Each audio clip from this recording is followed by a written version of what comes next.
Welcome to The Complete Teacher, 101 meaningful, bite-sized professional development lessons, each coming with thought-provoking titles, relevant, inspiring quotes, helpful text with anecdotes, data, and wisdom, and action steps. Lesson 101.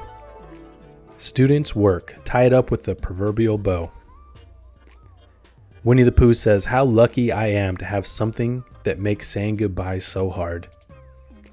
It was a pet peeve of mine to see students fill the trash cans with schoolwork on the last day of school.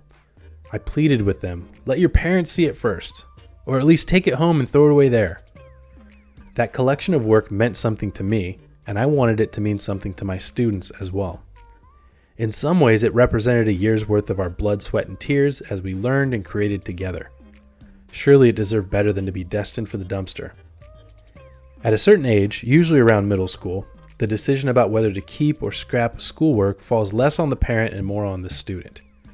In either case, the teacher can take steps to ensure that at least some of that meaningful work will be preserved. Frame and contextualize the work for your students. Remind them, you have worked extremely hard this year. This represents a year of effort. We can be proud of this. You could even have a cover page of sorts that says something to the effect of, "My third grade year in a nutshell." In jest, remind them that they can show it off to their grandkids one day. I had students who ran into me years later and told me verbatim, "Mr. Noyes, I still have all the work from your class. I just couldn't throw it away." The learning in my class had enormous value to them. What a compliment that was. Have the foresight to organize, or direct them to organize, their work in a meaningful way before open house or by the end of the year, whenever you hand it over to them. If you pass back work sporadically, students usually aren't willing to or able to tie it up with a proverbial bow. Don't be surprised if it is lost or thrown away. Consider having students use one binder with all major work from each unit by the end of school. Wait to pass it back all major activities at spring open house.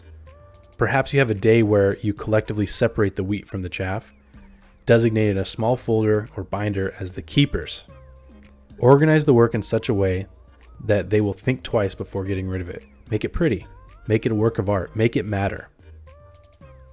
Communicate to your students a rule about throwing work away. If you have established any sort of bonds with your students, they will have pause when you tell them that it matters to you. Give them some guidelines, or better still, give them choices. Maybe you ask students to choose from one of the following options. Store your work away for safekeeping.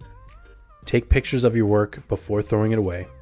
Show it off to a parent or sibling before throwing it away. If you want your trash cans to be free of students' hard work at the end of the school year, talk to them about it. If you think the journey you all took together had meaning, help them organize it in a meaningful way.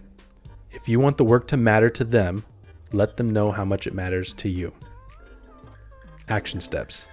Adjust your end-of-year practices with respect to putting a bow on student work, or find a new way to encourage your students to reflect and place value on their year of learning. Need a copy of all the Complete Teacher lessons on slides? Looking for an e-reader or physical copy of the Complete Teacher? Want to browse thousands of other top-rated engaging resources? Check out the links below.